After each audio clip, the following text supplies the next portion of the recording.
Hello viewers, आप सबका मेरे चैनल सुरभि सुबोध में हार्दिक स्वागत है।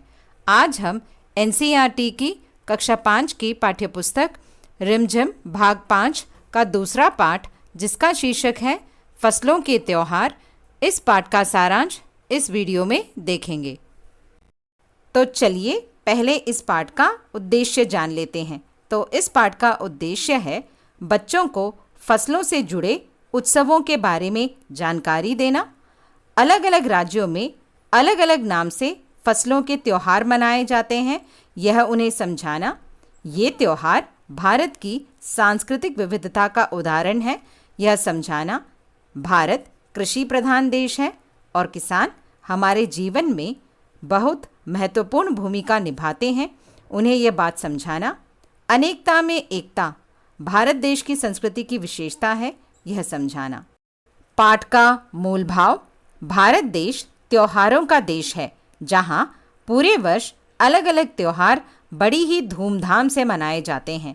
ये त्योहार भारत देश की अनेकता में एकता की संस्कृति का परिचायक है। भारत देश में कई प्रकार के त्योहार मनाए जाते हैं, जिसमें मौसमी त्योहार भी होते हैं। ये मौसमी त्योहार फसलों की कटाई या मौसम में परिवर्तन के लिए मनाए जाते हैं। इनमें से कुछ पारंपरिक तो कुछ सांस्कृतिक त्योहारों को दर्शाते हैं। ये त्योहार देश की सांस्कृतिक विशेषता और समृद्धि का प्रतीक हैं। तो चलिए अब इस पाठ का सारांश देख लेते हैं। पाठ के अनुसार जाड़ा का मौसम चल रहा है, बहुत ठंड पड़ रही है। सारा दिन अंगीठी के आगे बैठकर हाथ तापते हुए गुजर रहा है।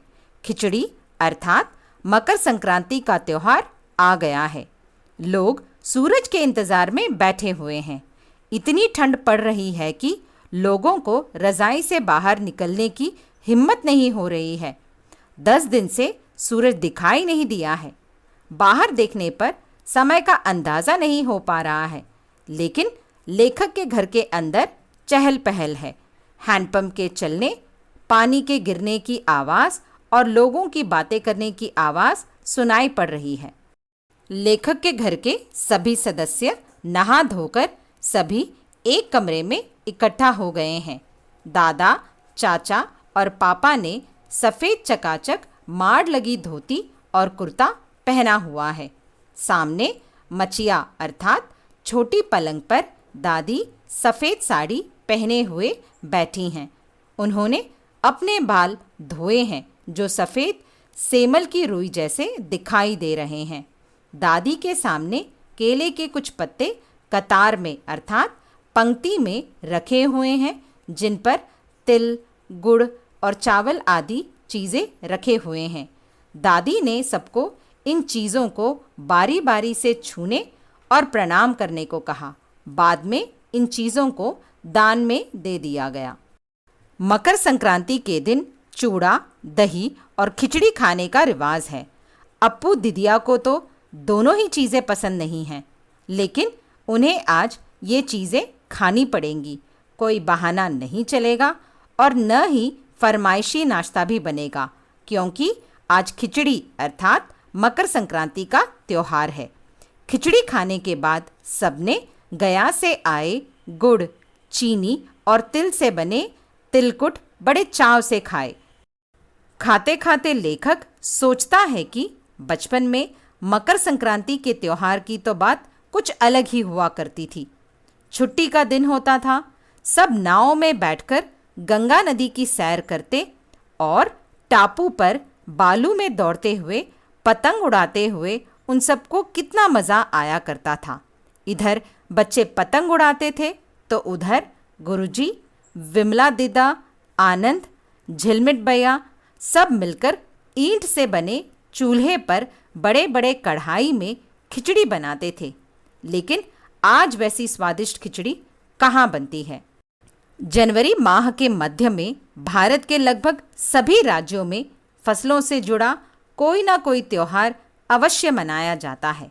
कोई फसलों के तैयार हो जाने पर खुशी मनाते हैं, तो कोई इस उम्मीद में कि सूरज की गर्मी बढ़ने पर पाला कम पड़ेगा और खेतों में खड़ी फसल तेजी से बढ़ेगी।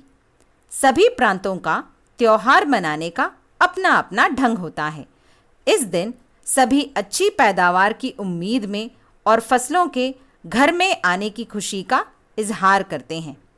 फसलों के त्योहार उत्तर प्रदेश, बिहार, मध्य प्रदेश में मकर संक्रांति या तिल संक्रांत के रूप में, असम में बिहू, केरल में ओणम, तमिलनाडु में पोंगल, पंजाब में लोहड़ी, झारखंड में सरहुल के रूप में मनाया जाता है। ये सभी खेती और फसलों से जुड़े त्योहार हैं। इन्हें जनवरी माह के मध्य से लेकर अप्रैल माह के मध्य तक मनाया जाता है। झारखंड में सरहुल त्योहार काफ़ी जोशो खरोश अर्थात धूमधाम से मनाया जाता है। यह त्योहार 4 दिन तक मनाया जाता है। ये त्योहार कृषि आरंभ करने का त्योहार है। ये आदिवासियों के द्वारा मनाए जाने वाला प्रमुख त्योहार है। अलग अलग जनजाति के लोग इसे अलग अलग समय में मनाते हैं।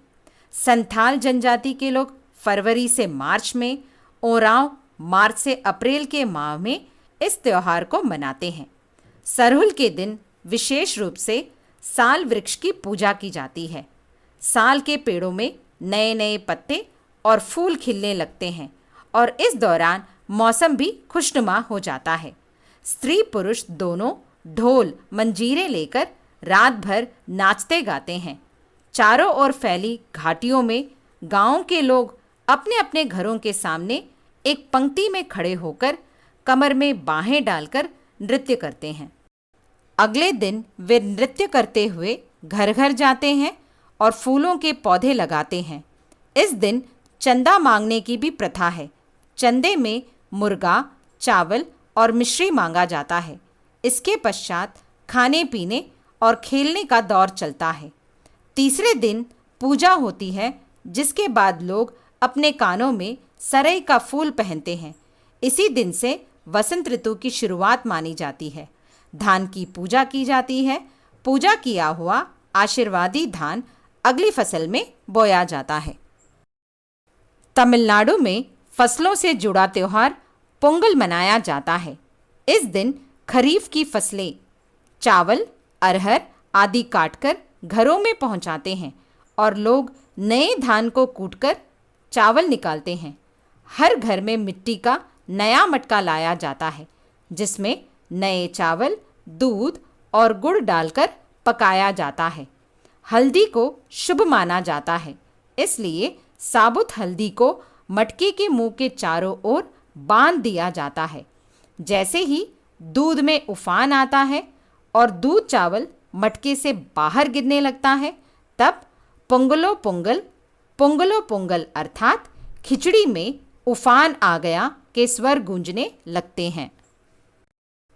गुजरात में पतंग के बिना मकर संक्रांति का त्योहार अधूरा माना जाता है। इस दिन सभी पतंग उड़ाते हैं और हर रूप रंग की पतंग आसमान में उड़ती हुई दिखाई देती है। प्रत्येक गुजराती बिना किसी भेदभाव के अर्थात जाति, धर्म, आयु के भेदभाव से ऊपर उठकर आसमान में पतंग उड़ाते हैं। आसमान में लाखों पतंगे उड़ते हैं, जिसके कारण सूरज तक ढक जाता है। तो अंत में भारत देश ही एक ऐसा देश है जहां हर धर्म, जाति, संप्रदाय को मानने वाले लोग एक साथ मिलजुल कर रहते हैं, साथ मिलकर त्योहार मनाते हैं और एक दूसरे की संस्कृति का सम्मान करते हैं। हम सभी को हमारे देश की विशेषता पर गर्व होना चाहिए। आशा है कि आपको मेरा ये वीडियो अच्छा लगा होगा। यदि आपको मेरा ये वीडियो अच्छा लगा हो तो इसे लाइक, शेयर और सब्सक्राइब करना न भूलें। आप अपने कमेंट्स कमेंट बॉक्स में लिख सकते हैं। अब हमारी मुलाकात अगले वीडियो में होगी। तब तक के लिए धन्यवाद।